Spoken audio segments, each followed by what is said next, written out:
दोस्तों, आज हम आपसे जिस शख्स के बारे में जानकारी साझा करने जा रहे हैं, उनका नाम मात्र लेने से सीना गर्व से चौड़ा हो जाता है। वो शख्स है परमवीर चक्र विजेता अब्दुल हमीद।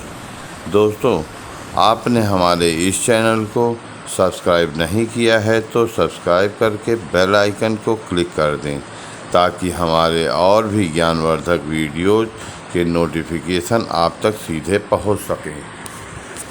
अब्दुल हमीद एक ऐसा नाम है जो कि नाम लेते ही हमारा सीना गर्व से चौड़ा हो जाता है।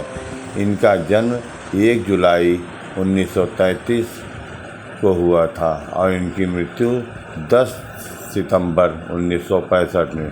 भारतीय सेना की 4 ग्रेडियर में एक सिपाही थे, जिन्होंने 1965 में भारत पाक युद्ध के दौरान खेमकरण सेक्टर में असल उत्ताड़ में लड़े गए युद्ध में अद्भुत वीरता का प्रदर्शन करते हुए वीरगति प्राप्त की।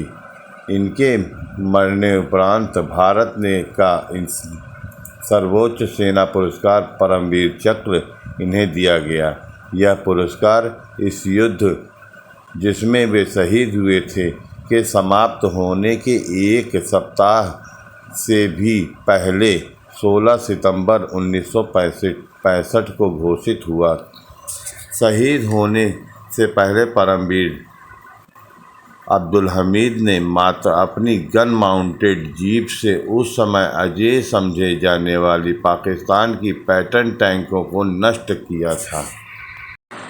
अब्दुल हमीद का जन्म उत्तर प्रदेश के गाजीपुर ज़िले के धामूपुर गांव में 1 जुलाई 1933 में एक साधारण परिवार में हुआ था।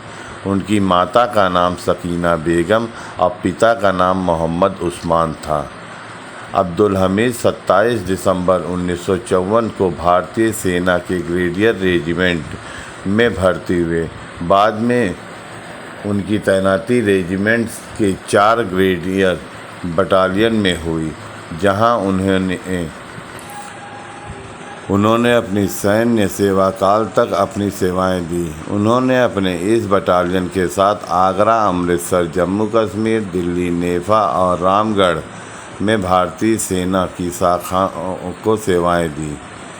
भारत चीन युद्ध के दौरान अब्दुल हमीद की बटालियन 7वीं इन्फेंट्री ब्रिगेड का हिस्सा थी, जिसमें ब्रिगेडियर जान दलवी के नेतृत्व में नमका छू के युद्ध में पीपल्स लिबरेशन आर्मी से लोहा लिया। इस युद्ध में सेकंड लेफ्टिनेंट GVP राव को मरणोपरांत अद्भुत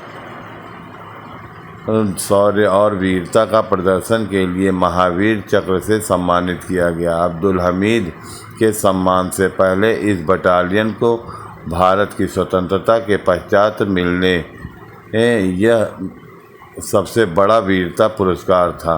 उन्होंने अपनी सेवा काल में सैन्य सेवा मेडल, समर सेवा मेडल, रक्षा मंडल से सम्मान प्राप्त किया।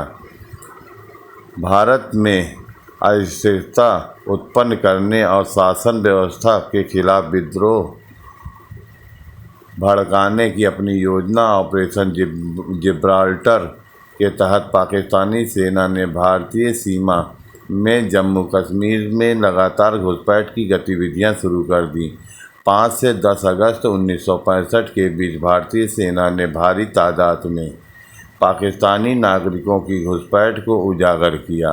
पकड़े गए घुसपैठियों से मिले दस्तावेज के जरिए इस बात के पुख्ता सबूत मिले कि पाकिस्तान ने कश्मीर पर कब्जा करने के लिए गुरिल्ला हमले की योजना बनाई थी। पाकिस्तानी अपनी इस योजना को अंजाम देने के लिए 30,000 छापामार हमलावरों के इस खास उद्देश्य के लिए प्रशिक्षित किया था। 8 सितंबर 1965 की रात में पाकिस्तान द्वारा भारत पर हमला करने पर उस हमले में जवाब देने के लिए भारतीय सेना के जवान को मुकाबला करने के लिए खड़े हो गए। वीर अब्दुल हमीद पंजाब के तरन जिले के खैमकरण सेक्टर में सेना की अग्रिम पंक्ति में तैनात थे। पाकिस्तान ने उस समय के अपराजेय माने जाने वाले अमेरिकन पैटर्न टैंक के साथ खेमकरण सेक्टर के असल उतारगांव पर हमला कर दिया। भारतीय सैनिकों के पास न तो टैंक थे न ही बड़े हथियार, उनके पास था तो सिर्फ भारत माता की रक्षा को लिए लड़ते हुए मर जाने का हौसला। भारतीय सैनिक अपनी साधारण 303 राइफल और LMG के साथ पैटर्न टैंकों का सामना करने लगे। हवलदार अब्दुल हमीद के पास गन माउंटेड जीप थी, जो पैटर्न टैंकों के सामने मात्र एक खिलौने के समान थी। अब्दुल हमीद ने अपनी जीप में बैठकर अपनी गन से पैटर्न टैंक के कमज़ोर अंगों पर एकदम सटीक निशाना लगाकर एक एक कर ध्वस्त करना प्रारंभ कर दिया। उनको ऐसा करते देख अन्य सैनिकों का भी हौसला बढ़ गया और देखते ही देखते पाकिस्तानी फौज में भगदड़ मच गई। अब्दुल हमीद ने अपनी गन माउंटेड जीप से 7 पाकिस्तानी पैटर्न टैंक को नष्ट कर दिया। देखते ही देखते भारत का असल उतारगांव पाकिस्तानी पैटर्न टैंकों की कब्रगाह बन गया। लेकिन भागते हुए पाकिस्तानियों का पीछा करते हुए अब्दुल हमीद की जीप पर एक गोला गिर जाने से वे बुरी तरह से घायल हो गए और अगले दिन 9 सितंबर को उनका स्वर्गवास हो गया। लेकिन उनके स्वर्ग सिधारने के आधिकारिक घोषणा 10 सितंबर को की गई। इस युद्ध में साधारण गन माउंटेड जीप के हाथों हुई पैटर्न टैंकों की बर्बादी को देखते हुए अमेरिका ने पैटर्न टैंकों के डिजाइन को लेकर पुनः समीक्षा करनी पड़ी।